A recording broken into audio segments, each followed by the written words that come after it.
Sungguh suatu sukacita yang besar boleh menjumpai saudara dalam program Mujizat setiap hari bersama saya Pendeta Angrusli, dan doa saya adalah saudara hidup dalam kesehatan, dijaga, dilindungi, diberkati dalam setiap aspek kehidupan, dalam keluarga, dalam studi, dalam pekerjaan, dalam usaha saudara, karena saudara memiliki iman.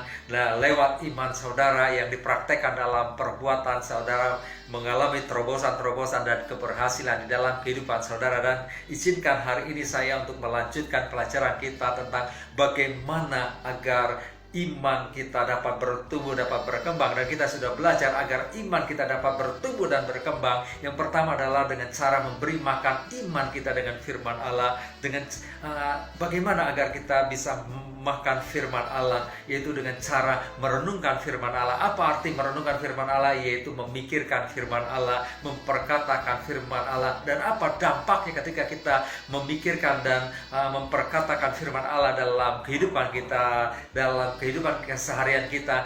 Maka kita akan diperbaharui pikirannya, yaitu pikiran yang lama diganti dengan pikiran firman Allah, sehingga kita memiliki pikiran Kristus, sehingga kita tahu kehendak Allah, kita tahu apa yang baik dan apa yang benar. Dan ketika kita melakukan apa yang benar, maka hidup kita akan dimerdekakan. Dan ingat bahwa pikiran itu akan mempengaruhi apa yang kita katakan. Pikiran mempengaruhi perkataan, dan perkataan yang kita katakan itu nanti akan membentuk perbuatan-perbuatan kita, dan perbuatan-perbuatan kita lakukan dalam kehidupan keseharian akan membentuk karakter kita. Nah, karakter itu karakter dalam diri kita adalah kualitas kehidupan kita, kualitas yang baik dalam diri kita, dan kualitas yang baik dalam diri kita itu akan menghasilkan keteladanan dalam kehidupan kita, akan menghasilkan buah yang di dalam Mazmur pasal yang pertama ayat yang ketiga akan menghasilkan buah tepat pada waktunya. Nah, kata buah di dalam Alkitab itu berbicara tentang dari kata karpos, yaitu keteladanan. Artinya kita dalam kehidupan kita karena kita merenungkan firman Allah menghasilkan keteladanan, dan keteladanan yang kita miliki itu akhirnya akan menghasilkan penerus, sehingga ketika orang-orang dekat dengan kita, dia akan menyerap semua kualitas yang baik, keteladanan kita, kemudian meneruskan kepada yang lainnya. Dan hari ini saya akan melanjutkan kembali pelajaran kita. Yang pertama, untuk bisa bertumbuh dan berkembang di dalam iman, yang pertama kita merenungkan firman Allah. Dan yang kedua ini yang akan kita pelajari, yaitu kita memakai iman kita. Artinya iman kita itu harus kita praktekkan, harus kita gunakan, sehingga iman kita boleh bertumbuh. Nah, di dalam Alkitab, di dalam Kisah Para Rasul pasal yang ke-14 ayat yang ke-9, kita menemukan ada seorang orang yang lumpuh, dan ketika dia mendengar firman Allah yang diajarkan oleh Rasul Paulus, kemudian timbul iman, dan Paulus melihat bahwa orang ini dapat disembuhkan. Tetapi pada saat itu orang itu tidak langsung sembuh. Kenapa tidak langsung sembuh?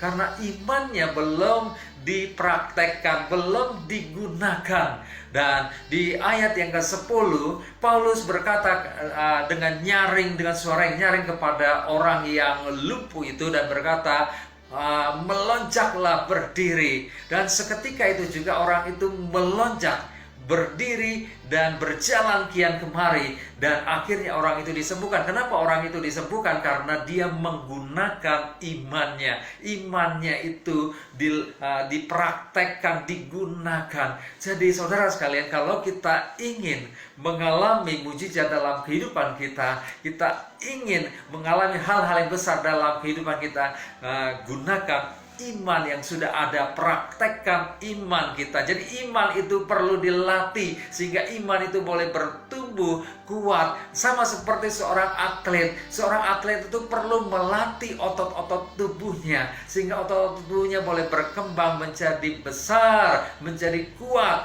Demikian juga kita sebagai orang percaya, otot-otot iman kita itu perlu kita latih dalam kehidupan kita sehari-hari, yaitu kita mempraktekkan iman kita, kita menggunakan iman kita. Karena iman tanpa perbuatan pada dasarnya adalah kosong. Iman tanpa perbuatan adalah mati. Di dalam Yakobus pasal yang kedua ayat 26 dikatakan bahwa iman tanpa perbuatan itu mati, dan iman itu juga harus bekerja sama dengan perbuatan. Dan Abraham dibenarkan karena perbuatan-perbuatan yang dia lakukan, yaitu dengan cara mempersembahkan Ishak sebagai persembahan kepada Allah ketika Allah meminta dia untuk mempersembahkan anaknya, dan Abraham melakukannya. Ketika Abraham melakukannya, maka perbuatannya diperhitungkan sebagai satu kebenaran. Oleh sebab itu, otot-otot iman kita itu akan terbentuk ketika kita melakukan latihan demi latihan. Nah, saya punya tetangga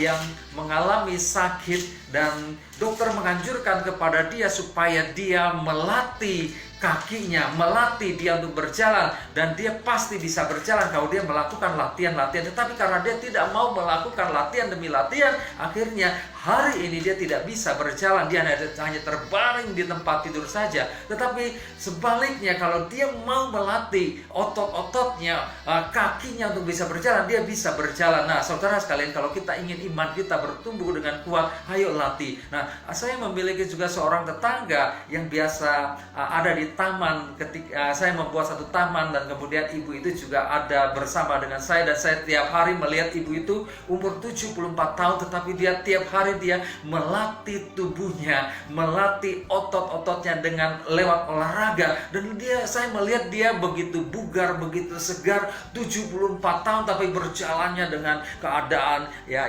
tegap, segar, sehat. Kenapa? Karena otot-ototnya dilatih sehingga otot-ototnya menjadi kuat. Oleh sebab itu, saudara sekalian, ayo latih otot iman saudara. Lepaskan iman saudara lewat perbuatan, lewat apa yang saudara lakukan. Maka saudara akan lihat mujizat kuasa Tuhan bekerja di dalam kehidupan saudara, dan otot iman saudara akan berkembang, bertumbuh. Sampai berjumpa dalam program berikutnya. Tuhan Yesus memberkati Anda semua.